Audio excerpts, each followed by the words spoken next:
porque tem coisas que a gente, ao conversar com os nossos mais velhos, coisas que a gente nem imaginava, coisas que faz parte da nossa história que a gente não sabia. Não tinha tido ainda essa curiosidade. Mas aí com essa produção, aí também agradecemos muito ao PIBID, porque foi através do PIBID que nos incentivou a fazer esse trabalho. Então essas nossas expectativas e a aprendizagem tem sido muito boa. As contribuições do PIBID na formação acadêmica dos povos indígenas. Tem contribuído grandemente com a prática docente, pois leva professores a desenvolver projetos pedagógicos e aplicar na sala de aula, e também incentiva os professores a ser um pesquisador. Então a gente tem saído a campo, tem pesquisado, temos muitos trabalhos que poderão ser usados e que serão usados nas nossas escolas. Então é isso que o PIBID tem sido para nós, um incentivo, e tem ajudado bastante na nossa prática docente. Então, essa minha fala, todos aqui já contaram um pouco, né, do que a gente está fazendo. Então, esse produto, quando estiver finalizado, vai ser lançado aí para que todos possam ter acesso e possam ver melhor o que a gente realizou. Obrigado. Então, o objetivo dessa mesa é trazer para a discussão como pensar a formação de professores tendo os próprios estudantes, no caso os estudantes indígenas, como protagonistas dessa formação. Como seus conhecimentos, sua cultura não servir de complemento do currículo de formação, mas sim de referência. Eu digo isso porque uma das discussões que há no estado de Pernambuco, com a estadualização da educação escolar indígena, é colocar os saberes indígenas como complemento do currículo oficial. E o que os indígenas têm reivindicado é que não. Os conhecimentos indígenas são os conhecimentos de referência. O conhecimento não indígena que pode ser o complemento. E o Centro Acadêmico de Caruaru, Centro Acadêmico do Agreste, melhor dizendo, tem se tornado um lugar de referência na discussão da formação de professores indígenas, com algumas ações. O curso de licenciatura intercultural indígena, que nas duas turmas vem atingindo em torno de 300 e poucos estudantes, 150 já foram formados, e agora mais 170. O PIBID, que trabalha com em torno de 120 estudantes. O PET, Diversidade, e também o curso de especialização de História e Cultura dos Povos Indígenas, que já terminou, está se finalizando, não é, Helene? As defesas de monografia, trabalho de conclusão do curso, agora, onde a gente teve indígenas do estado de Pernambuco, mas também da Paraíba, de Potiguara, fez? Potiguaras, e também não indígenas, professores da rede municipal e estadual não indígena que se interessaram em conhecer essa temática.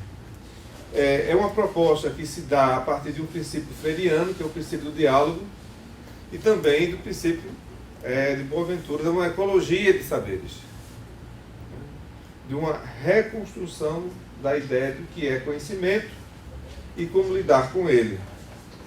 Agora, isso se dá, e principalmente a partir do que foi colocado aqui na mesa, do registro da memória, mas a memória não como algo estático, parado no passado, mas memória enquanto experiência de vida, que tem a ver com a ideia de cultura indígena, de identidade indígena, não como algo preso no passado, como os livros didáticos têm registrado, né, os indígenas lá no século XVI, XVII, mas sim como povos que se ressignificam.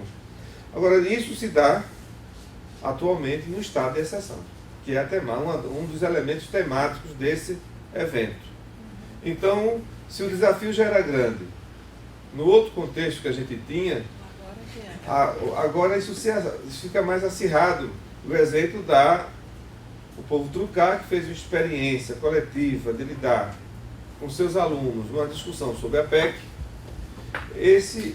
Essa metodologia de trabalho que eles desenvolveram está sendo questionada pelo Estado brasileiro, principalmente na lógica da escola sem partido, ou seja, da escola com mordaça, que vai completamente, desculpa a redundância, contrária à educação escolar indígena específica, diferenciada e intercultural.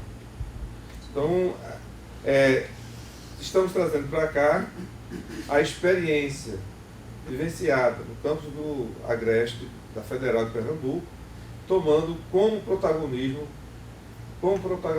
os próprios indígenas, que ensinam a gente, ensina a nós que somos da academia, uma forma outra de lidar com culturas diferentes, modos de vida diferentes, e descobrindo formas outras também de trabalhar a formação. Então é nessa perspectiva que essa mesa se desenvolveu, e também queria saudar o dia de hoje, lembrando que nós estamos no mês da consciência negra, e queria fazer a saudação inicial, né? Estamos na segunda-feira, e pedir que um dos orixás muito forte na cultura negra, que é Exu, que é o orixá da comunicação, abra os caminhos desse evento, e saudar dois personagens fundamentais para a cultura negra do Brasil. Dandara, grande guerreira, esposa de Zumbi, que lutou bravamente, né, contra o período de exceção daquela época, e o Malunguinho, que é outro personagem de resistência da cultura negra nesse país, que se tornou encantado e hoje habita entre nós nos terreiros de Jurema. Então, na pessoa desses dois personagens, queria saudar o mês da consciência negra e abrir agora para um diálogo entre nós. Estão abertas as inscrições. Um de cada vez.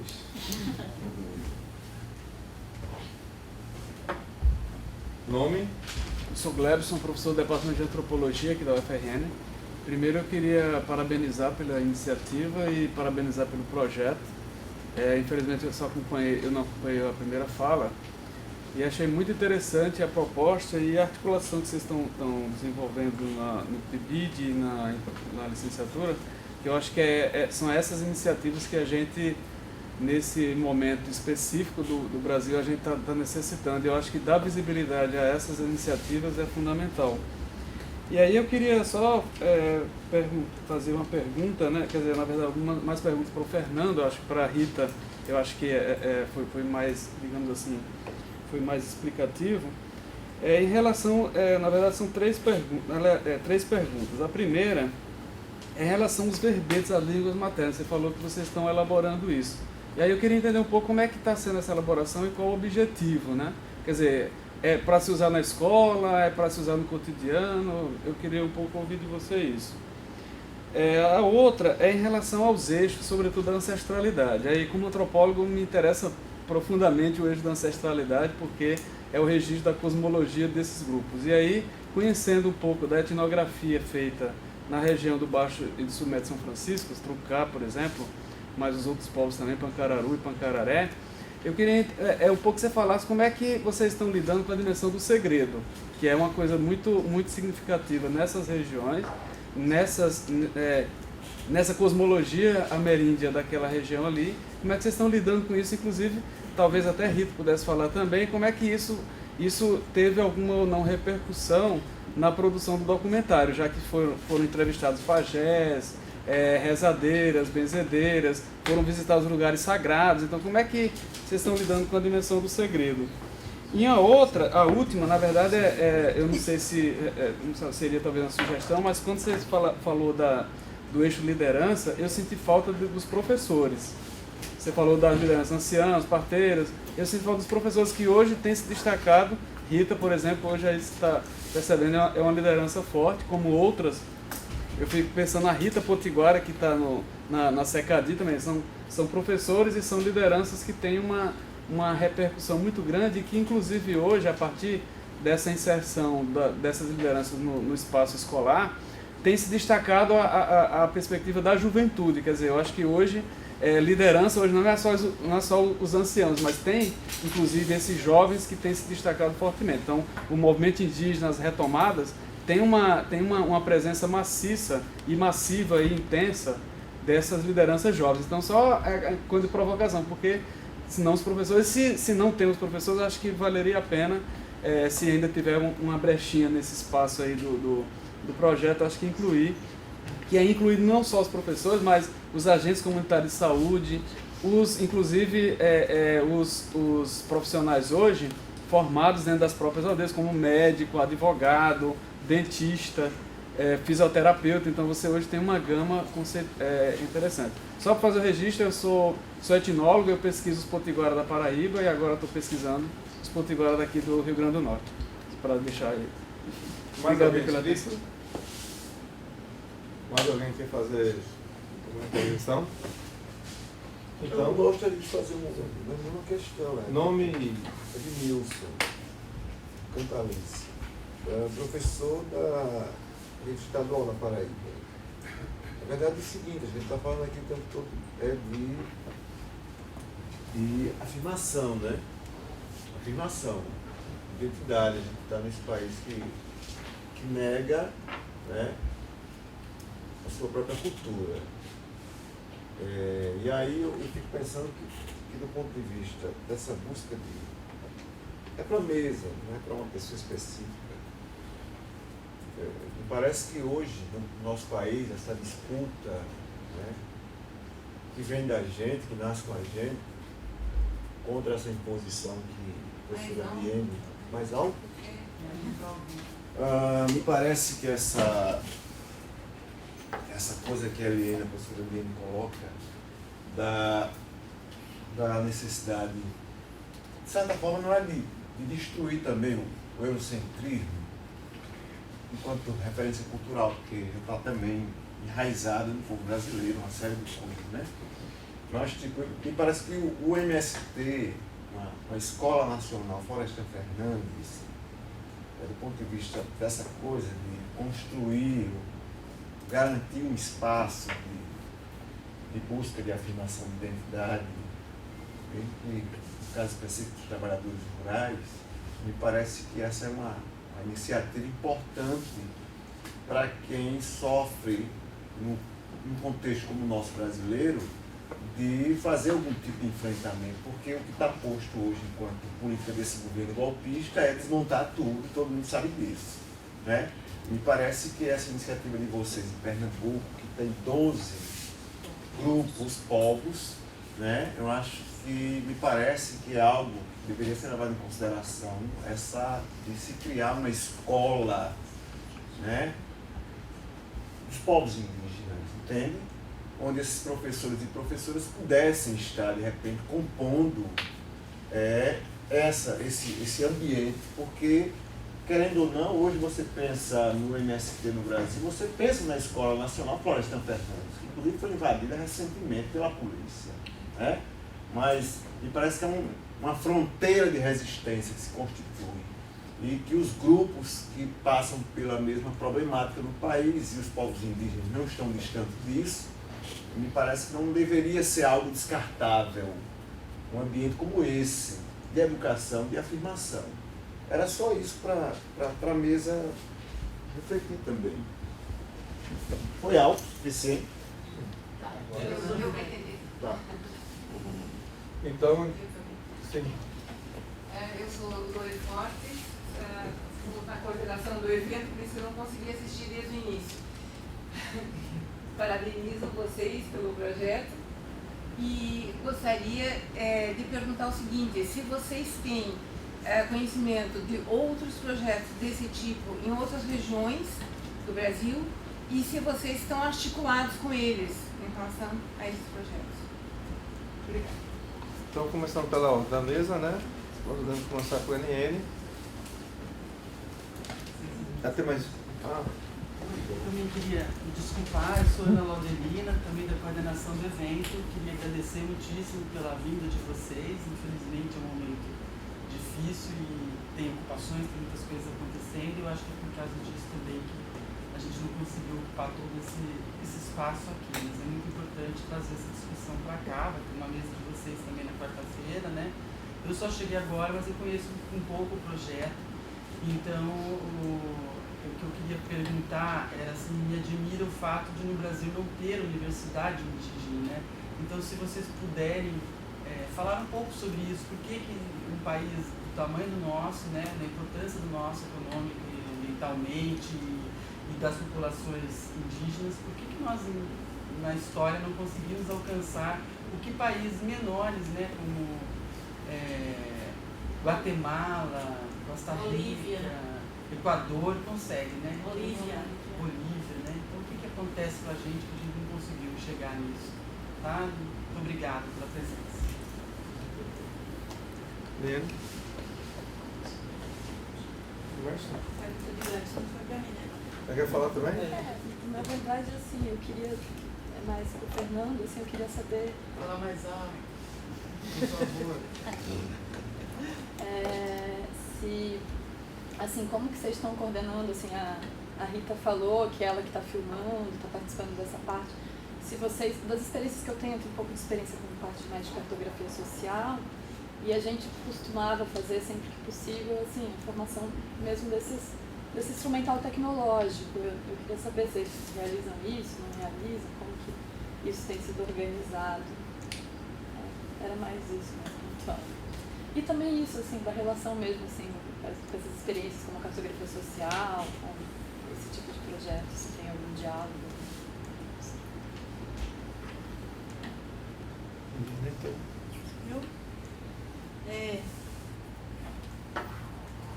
O Glebson perguntou por Fernando. Exatamente. Mas eu vou me meter também. Antes de tu chegar, Glebson, eu falei um pouco sobre a história da educação escolar indígena no Brasil e a formação de professores. Fale mais alto, mulher. Vou falar, homem. Vou falar. Espera aí. Seguinte. Com relação aos verbetes das línguas indígenas, que a gente nem sabe se são maternas, né? Primeiro eu vou dizer o seguinte, que o Nordeste como um todo, né, que a gente sabe, os Funiô falam o Iatê, eles falam porque é a segunda língua deles, é uma língua de comunicação, é uma língua que se ensina, que o pai e a mãe ensinam em casa. Os potiguaras da Paraíba estão tendo aula do tupi antigo. É uma exigência dos não índios para que os índios, para ser índio, você é antropólogo, sabe disso, para ser índio tem que falar uma língua estranha, tem que viver de modo estranho, tem que ser, tem que ter um estereótipo que os livros didáticos nos ensinaram e a televisão reafirma quando vão apresentar os indígenas, apresentam os índios do Xingu, de preferência, com aquela dancinha fazendo né? Porque senão não é índio. Então isso, para os povos indígenas no Nordeste, é um desafio muito grande, porque é uma cobrança externa. Qual é a língua que vocês falam? Poxa, eu falo português, a minha língua materna é o português, eu nasci falando português. Nem por isso eu deixo de ser índio, né? Você tem um texto da professora Terezinha Maia, da Unicamp, que ela diz que português também é língua de índio. Né? Quando o japonês começa a falar português, né? Ninguém nunca pergunta se ele deixou de ser japonês. O alemão começa a falar português, ninguém pergunta, mas o fato, né, essa ideia de cultura, pensa que língua não é uma questão cultural também, pensa a cultura de forma estática, né? Tem um antropólogo muito amigo nosso, que é o Guga Sampaio, lá da Bahia, nosso queridíssimo amigo. Ele diz assim, a antropologia das perdas, né? Aí vai pensar os povos indígenas do Nordeste, perdeu a língua, perdeu isso, sai perdendo. Ninguém pensa a perspectiva da cultura. Eu não sou antropóloga não, sou educadora. Minha filha que é antropóloga. Mas aí eu aprendo, nessa militância junto aos povos indígenas, aprendi algumas coisas assim, tipo de que cultura muda, né? Se transforma, se recria, não é? Quer dizer, que os portugueses se vestiam daquele jeito. Hoje se veste diferente, ninguém questiona porque os portugueses mudaram. Mas os índios, quando vestem uma calça, botam um aparelho celular, aparelho nos dentes, deixa de ser índio, porque esse imaginário nosso, criado pelo romantismo brasileiro, né, dos povos indígenas, é muito, muito forte. Então, assim, o PIBID, como a licenciatura intercultural, a gente faz as coisas no coletivo. Em Pernambuco nós temos a Comissão de Professores Indígenas de Pernambuco, né, que a gente acompanha. Essa comissão participa efetivamente de todos os processos de decisão e discussão do que a gente faz na universidade. Né, nós fazemos reuniões, discutimos quais são as suas prioridades. Uma das prioridades é essa cobrança, que eu entendo como uma cobrança mais externa, de você ter uma língua, da cobrança de você ter uma língua outra. E para você provar que tem uma língua outra, vamos ver que nossos povos nos rituais usam algumas palavras, né, no dia a dia. Por exemplo, o Chucuru não fala mais, o Chucuru fala português, mas eles fazem questão de dizer Xenupe, Itacuxuraque, que é fazer o crim com incha de tapuca, que é uma expressão que dizer índio está com fome, quer comer carne de galinha, para dizer que o Chucuru, que a gente nem sabe, até porque o linguista Airo Rodrigues, né, um dos maiores linguistas que nós temos no Brasil, nem tem essa classificação de quais são o tronco linguístico que esses povos indígenas estariam ligados. Né? Então, a necessidade dos verbetes é uma necessidade dos povos indígenas que vem, no meu entendimento, por conta dessa forçação, dessa exigência externa, de registrar isso. Vamos usar nas escolas indígenas. Se você for nas escolas indígenas de Pernambuco, vários verbetes, várias palavras, vários vocábulos são colocados na sala de aula. Para essa coisa, eu sou índia, eu tive uma língua passada nesse sentido, né? Que a gente não é assim, que a gente registra os verbetes. Com relação à cosmologia, né, com relação ao segredo, a lógica é a mesma, né? Sabemos muito bem, o Oricuri do Funiô, ninguém entra, se entra morre, aparece no outro dia com a boca, tem até umas histórias assim, se você souber determinado segredo, no outro dia você amanhece com a boca cheia de formiga, você é não índio, né? Diz que o único não índio que conheceu o Oricuri Funiô dos 3 meses foi o padre Alfredo Damaso, né? Que é o grande padre que andou por essas regiões. Ele viu muito bem, né, a região. Exatamente. Então,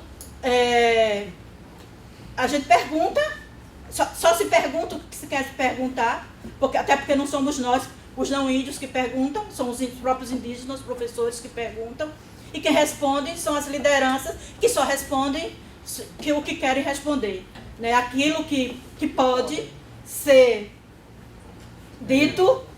E até tem o que é que pode ser usado na escola. Tem povo indígena, por exemplo, os Trucá não aceitam que toré seja dançado dentro da aldeia, dentro da escola. Diz que lugar da escola não é para dançar o toré.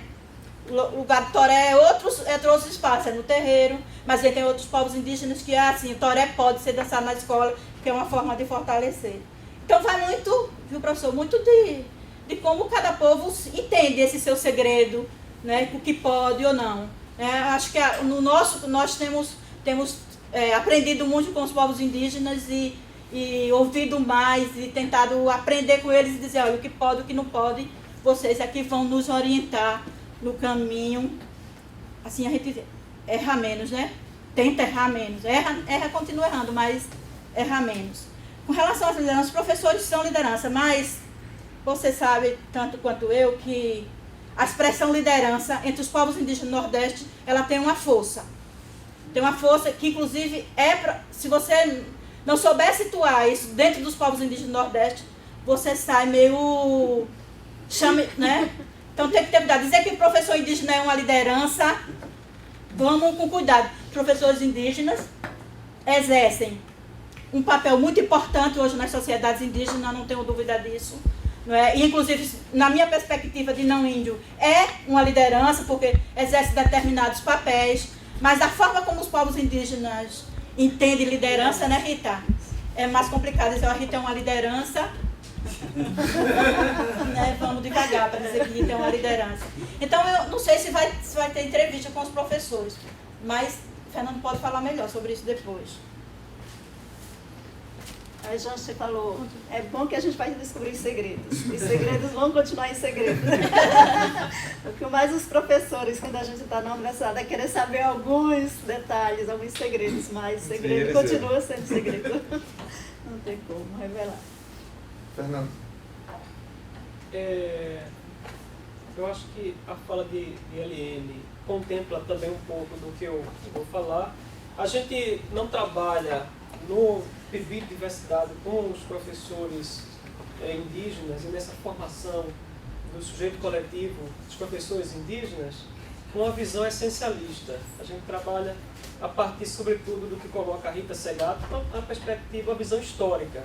Os povos indígenas são povos históricos e, infelizmente, o que a gente tem observado é que a compreensão que vem se tendo dos povos indígenas é essencialista. É isso que a Eliane colocou. Então, a gente trabalha com essa perspectiva, que a Rita Segato, do meu ponto de vista, coloca muito bem, que os povos indígenas devem ser compreendidos e reafirmados como povos históricos. O que é óbvio, né? Mas, infelizmente, a gente não sabe por que a academia acaba negando um pouco isso, com a ajuda, né, da mídia e etc, etc.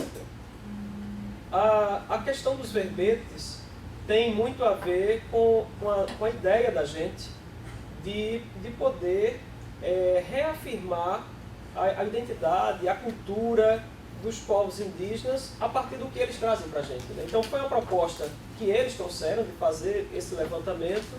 Esse levantamento vai permitir que nas escolas indígenas os professores indígenas conheçam expressões de outros povos, né? A gente identificou, por exemplo, que alguns verbetes coincidem, né? Como, por exemplo, na cartilha, brincadeiras e algumas práticas escolares específicas, né?